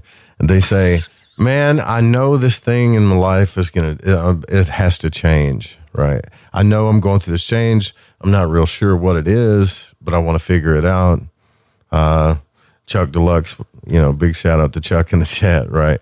But how do they figure that out? And what I always tell them is like, just do what your heart wants to do, even if you're not sure if it's the right thing, and you'll work it out, right? But I'm no expert on that. I haven't studied totally on purpose, so I'm curious of what you think about that. Yeah, for me, and again, like that's why I do this, because I have so many pain points around it. I've done it so many times and gone through this. Well, I'm here, and I tried a bunch of things too. I was a raft guide. I was a ski instructor. I was an outdoor adventure instructor for Outward Bound, and then I worked as a bartender, and I've done music, and I've been, all these things that I thought maybe this thing was the thing and this thing was the thing. And what I learned was that no thing is the thing. There is no thing like that, like that role. Yeah. And that purpose is something that is very sacred and something that it doesn't even take that long, but it just takes sitting down and exploring, what that is. What is, it's kind of like a mantra, it's kind of like this a couple of words, a few words, whatever it winds up being that really resonate with you, that you can connect to and that really express who you are as an individual and give you a sense of meaning. It's really about a reason why and not the thing itself. So for people who are asking that question, I would say the best thing to do is to sit down and really think about it. Give yourself plenty of time, and just dig down deep. And there's some other questions that you can ask yourself. You can do the Ikigai model as well and kind of get an idea of like what actions and things. But I like you, I agree. Like if you're in a place where you don't know, enjoy it. It's okay. Try things out. There's nothing wrong with that. That's not a bad thing. I'm looking for people. The worst thing you can do is beat yourself up, I think, man. Exactly. And I got in a big hurry, and I think that made it worse for me because I had to know. And it was funny too, because I would think like, oh, I'm going to do scuba diving. I know I'm going to love this. I'm going to become a scuba dive instructor. I'm going to go off on I hated it. It was the worst. I came up and my nose was all bloody. I couldn't clear my ears out. Like I had the worst scuba experience. And it's so funny because that was the thing, or one of the things at least, that I really thought I was going to love. And it turned out I didn't. But you wouldn't know if you didn't try, though. That's right? exactly right. You could That's just sit around and dream about it and think about it and never have had the experience. But now you got a really cool story to talk about. And, either way, now. Yeah. So, I've got a scar from some coral that I got cut on having a fake sword fight on a shipwreck underneath the ocean. So, so that's cool, I guess. But again, I think that had I really looked inside of myself, I'm not regretting any of that time that I spent just exploring things. But if I would have known the differentiation, then I wouldn't have said, oh, well, it's got to be this thing like a lawyer. That's my purpose, or like a doctor or an engineer. Like, get rid of all that stuff. That would be my first recommendation to anybody who's looking for meaning. The meaning is not the role. It's not found in that. The meaning is found in who you are, what your essence is, and what you would bring to that role anyway. Like, if you were a doctor or a lawyer, would you be funny? Would you be, like really apt or logical? Or how would you bring yourself to that place or that position? What would make you different than any other people who are doing that very same thing? So really, I think that's the thing to key in on. The purpose itself is not what you do. It's who you are. And think about what you're going to be doing and how that makes you feel, instead of what people are going to associate you as, and the clout that's associated with whatever that. Well, how do they, and another thing too is like when people do that, this is what I'm really starting to learn too. People will do things they have this image or whatever. They want you to feel something, or they put this pressure on you, or they have their ideas of what you're supposed to be and who you're supposed to be. A lot of times those people don't look at themselves either. So, like, they don't take the time to look at themselves and what they do. You ever notice that? Like when people really come at you about stuff, they're usually doing the same thing or not. It's entirely hypocritical, and you want to go, hey, hypocrite. But then you're just in that pendulum war, right? Yeah. So it's like, it's always better just to laugh at it, I think, and say, yeah, you're right. I'm just an idiot, but I'll figure it out.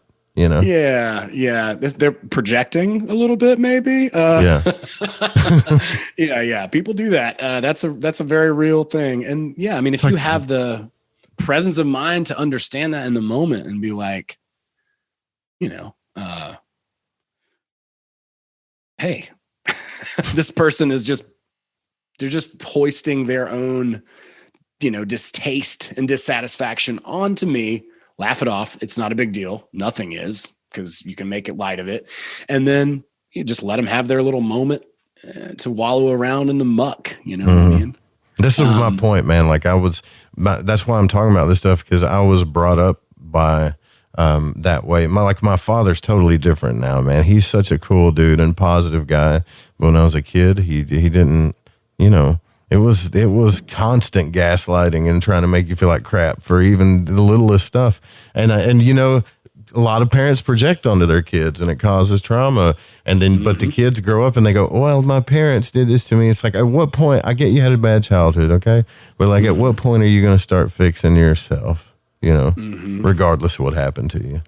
Yeah. And that's the big thing about it. When you start to do that trauma work, is you realize, like, look, dude, this isn't anybody else's fault. They all have their own trauma that they're working through. There's just like, we talk about like the generational, you got to heal your bloodline generational trauma. That just means, let go of the crap that your parents taught you that was BS. You know what I'm saying? Like, that's all that is. It sounds so fanciful and flowery, right? Yeah. And it's like, dude, shut up, get over yourself. You just mean I need to let go of the crap that I learned, that I picked up from my parents, that they picked up from their parents, and on and on and on. That's all. And it's nobody's fault that happened. So when you go and do this type of work, you let go of not only the negative, you change your relationship to the experience. And so you let go of the negative impact of the experience.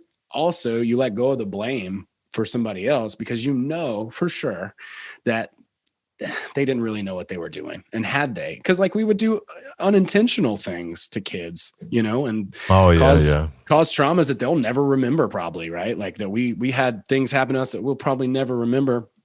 It was somebody just who, spilled beer on us at a party or accidentally burned us with a cigarette or something, and just like all of a sudden there's something happened there, but it wasn't their fault. It's just how you relate to the experience, and you can change that. You can actually alter your emotions to that experience, and not make it great, but like make it, okay. It can be okay. Yeah. And that's the real big so differentiation. Out of all the stuff that you've done, man, all the stuff that you worked through and all these things that you've done, what do you think was the biggest thing that changed you? Like what I'm looking for is, usually I'll ask like, hey, have you had an out of body experience? Did you have an enlightening experience? Did you have some crazy synchronicities happen? Like, because people get stuck in the metaphysical realm, or not stuck, but they investigate it because something did happen like that. I wonder, so did that happen to you, or was all just kind of practical stuff? I've had a lot of different experiences. I haven't had an out of body experience, but psycho not guilty. Right. So I've had a lot of experiences like that. One in particular was very different. There was one time when there was a lot going on. It was a very hectic time. And I did like a 7-day cleanse of this, ate this stuff called kitchery, which is like just an old ancient diet for like a week. And then, had a little ceremony, and something happened to me that time that never happened to me before. And I just had all these thoughts going through my mind over and over and over and over again. This is a few years ago. And I was also, right before this, I was doing some hypnotherapy work with a friend, and I was just in a tough spot, but like somehow everything kind of came to a head, and I just really started to release it. And I was having all these thoughts, and normally in an experience like that, I might be outside looking at the trees, dance or whatever, but I didn't care about any of that. I just like laid in my bed with my eyes closed, and every single thought was just flowing through my head. And the answer to every question was the same. It was just love. That was it. That's right. Love, man, is the key too. It's the key to everything. Everything. Yeah. It sounds so cliche, isn't it? Like key. It's the key to everything. But everything. It is. Yeah, we're going from like the third stage of development into the fourth. So the third chakra, fourth chakra, what's that? That's the heart. So love. And so that's the next step, I think, for humanity, right? As above, so below. So we need to experience that on an individual level. And as we do that, it will reflect into the world and be expressed in a more commonly. And that experience for me was one that it just changed the game. Honestly, like, yeah, I was a completely different person after that. Dude, you're a good person, man. Your energy is awesome. Oh, you know that? Thank you so much. I appreciate it. I've done a lot of work. You're a good person. And this is like, I can tell I relate to you so much. It's almost choking me up in ways, man. Oh, dude. Like seriously. Awesome. I'm serious, bro. I'm so excited. I can tell because you seem like the kind of person like I am that I can tell you're an extremely emotional person and an extremely passionate guy too. But you know what? That may have, I bet at one point in time and here recently in my life, it seemed like that was a curse, right? But it is not, dude. It is a superpower. You know that now, don't you? Yeah, I've learned it. Yeah, like I'm a Spanish woman in a lumberjack's That's body. right, dude. Yeah, dude. Yeah, and you can it's okay. That's why when we get together, man, I can teach you some stuff in magic that it'll blow your mind, because that's all it is putting those two parts of yourself. And you did an awesome video on masculine and feminine when you were talking about the pendulum, and then you were like, "This is bullshit. This is bullshit right here." Right? I love that, but when you can put these two things together in a way where you have no doubt or no worry of what anybody thinks or if it's right or wrong, you just put the best parts of the feminine energy and the best parts of the masculine energy, and really like it's almost like you're making love to yourself, man. I mean, in a metaphysical kind of way. That's cool. That's what magic is. That's what magic is. I can't wait to learn, man. I can't wait to learn. I'm so excited that we get to hang out together, like, and be, like working with people. I'm so excited. What a cool and amazing thing, and it just happened like that, I wonder if people think I'm going to go out there and I'm going to like dress up like Harry Potter and all this stuff. And then you're going to be like, okay, well, I got this new trans thing that does involve capes. Like, no. We got to figure something out cool that'll kind of blow people's minds. I got a big hat that's hairy with horns on it. That'll work. Right. It's going to be fun. For sure. We're going to have a blast. Dude. I got a loincloth and a couple of golf clubs. We're going to get wild. Well, yeah, it'll be fun. I think it'll be fun. I haven't talked to Brandon Powell yet. I'm deathly afraid of doing the Wim Hof jumping in cold water, but I bet I'll do it. I've been doing some of the cold showers. I haven't done the ice baths yet, but I'll be honest, they're not super fun. But I've enjoyed it at times, and the breath work though. Man, like I'm really excited amazing, about right? That. It's amazing. It really blew my mind. I couldn't even believe how effective that it was, Now, see, this is what I'm talking about, man. This is true void walking right here. And people like you, are no offense to the structured people out there who haven't had hard times in their life, but you're boring to me, right? Like and I love all of you, but guys like you that have been through the ringer and then you've learned from it all and then you're really starting to master yourself and then you want to share it with everybody. That's void walking, dude. That's what you're doing. Dude. I'm a void walker, baby. So how do people like get a hold of you? If someone wants to work with you, they work one-on-one with you, you do that, or you like your services? I have a course that I help people go through. Like it seems like everybody has a course now, but it's constantly being developed and added to. Not like 80,000 hours of bonus material added to, but just like tweaked. Because it's my life's work, and so I'm just always trying to improve it. So that doesn't mean like more material necessarily. It just means, and hopefully it actually means the opposite in time.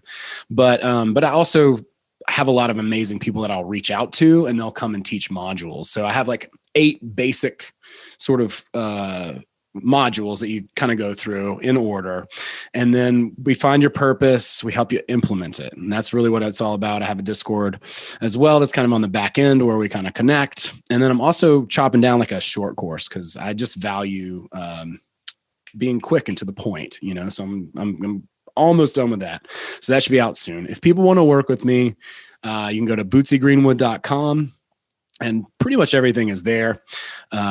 You can go, I'm on Instagram a fair bit. I've got a Facebook group as well, so that's totally free. And if you want to work with me, I'd love to see if it's a good fit. Hit the discovery call link. We'll get on the phone. We'll have a chat.